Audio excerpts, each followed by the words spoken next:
Yo, what's going on, guys? Mush back at it with another video. As you guys might know, Forza Horizon 5 officially dropped yesterday for people that are regular Game Pass subscribers, and then also people that bought the game without the special edition or whatever. And we have an update from Phil Spencer about the game, and it's doing pretty well from a player base standpoint, so we'll talk about that, and a bit of an update on Uncharted 4 for PC. That might be coming soon, probably early 2022. We know that it's going to be after the PlayStation 5 release. That is what was said when it was initially announced, but we'll talk that at the end of this video. First of all, Forza Horizon 5 dropped yesterday, and it has been getting widespread acclaim. It is being very, very well received. Trying to finish up a couple of other games, and then I'm going to jump right into it. I have to beat Marvel's Guardians of the Galaxy, and then Forza Horizon 5 is like the next game I want to play. I know that once I start it, it's going to be like, I'm going to be really invested into it, so excited to try that out. The download was pretty massive, but hey, them's the breaks with that. Phil Spencer did tweet out, "We've invested for years in Xbox so more people can play with 4.5 million plus players so far across PC, cloud, and console. Forza Horizon 5 shows that promise coming to life. Largest day for Xbox Games Studios game, peak concurrent 3 times Forza Horizon 4's high. Thank you, players, and congrats to We Are Playground." I think there's a variety of different reasons why Forza Horizon 5 has a much bigger player base than Forza Horizon 4. Obviously, Forza Horizon 4, I want to say, came out in 2018. Let me actually figure that out for you guys right now. Yeah, 2018, September of 2018. So you're talking about 3 years of building up that Xbox Game Pass player base, subscribers, and everything like that. I don't recall when Game Pass for PC launched. Let me actually find that as well. But I believe that is also another big factor of the game doing so well. I believe Game Pass on PC came out in 2019. Don't quote me on that, though.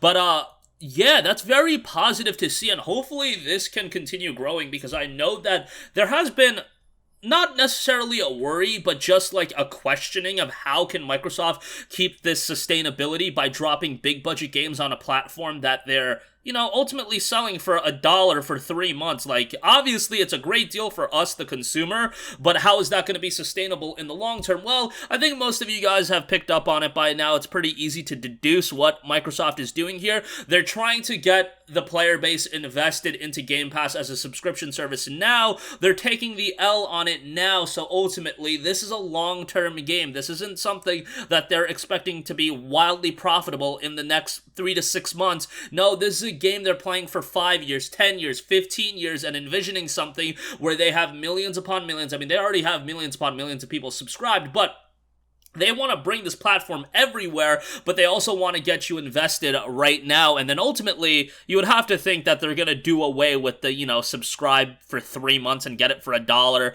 I don't expect that to be something that's going to be around for the long term. I don't think that's going to be around 5 to 10 years from now. But for now, since it's still in its infancy, yes, I know Game Pass initially launched years and years ago, but in the grand scheme of things, Game Pass is still in its infancy, so they're trying to get as many people into it as possible.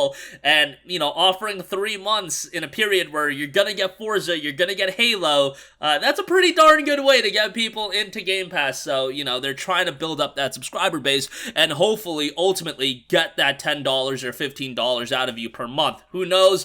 Maybe they'll up the price at some point. I don't like considering that, but when you look at subscription services, generally speaking, they start at a basement price point and then they go up and up. That's been the case for a lot of the successful streaming services. So hopefully that's not the case for now. Enjoy it at the cheap price that you're gonna get it for. Obviously, there are workarounds where you can get it for like years and years and stack months and everything like that.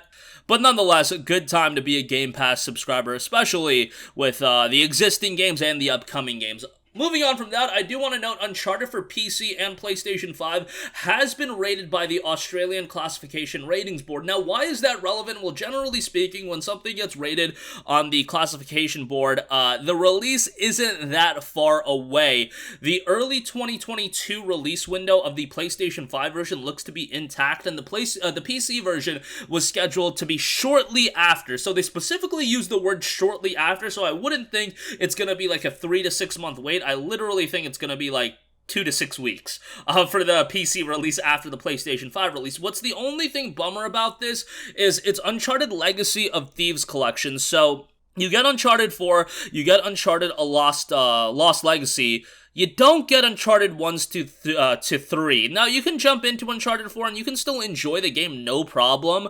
But Uncharted 1 to 3 would have been really nice to have on PC. Who knows, maybe they'll do that as a separate release later, but you would think you would work sequentially and get Uncharted 1 to 3 on PC first, and then do Uncharted 4 and Legacy of Thieves Collection. And, yeah, you can make the argument those are PlayStation 3 games, can they get ported? But they did a collection on PlayStation 4, the Uncharted Legacy Collection or whatever it was called, and you know, if they can get it working on PS4, they should be able to port that PS4 collection onto PC. So I don't know what's the deal with that. I would have liked to see Uncharted 1 to 3 on PC, and I think that would have done very, very well commercially, but maybe Sony's just of the standpoint that let's port the PlayStation 4 big exclusives that we know about and we know are going to do very well. But again, I think Uncharted 1 to 3 would have done very well. So a little bit of a head scratcher to me, but I'm not, you know, I don't know what's going on in Sony's mindset in terms of just bringing Uncharted Legacy of Thieves, this collection to PC, and not Uncharted 1 to 3. But that's going to do it for me.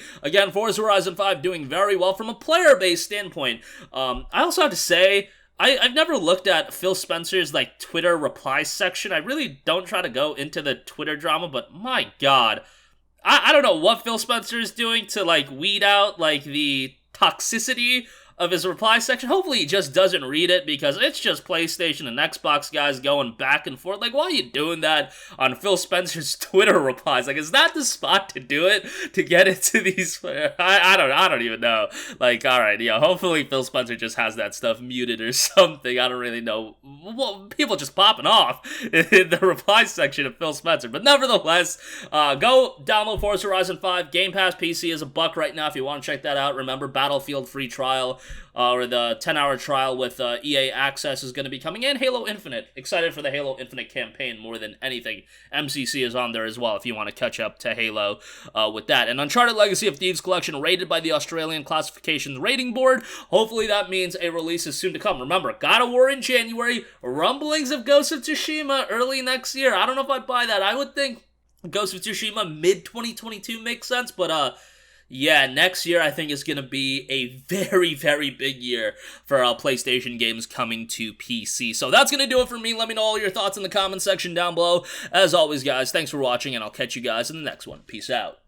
Hey, what's going on, guys? Mush here again. Hope you enjoyed the video. As you guys might know, YouTube's notification system is sometimes a little bit wonky, even if you're subscribed to the channel. Maybe you're not abundantly aware that I uploaded a video. To remedy that situation, make sure you hit the bell notification button. This way, whenever I upload a new video, and I try to upload as consistently as possible, you will be notified directly of the upload, and you can watch it as soon as it goes live. I would really appreciate if you guys hit that button so you can stay up to date with all of the content I'm posting. But as always, guys, thanks for watching, and I'll catch you guys in the next one. Peace out.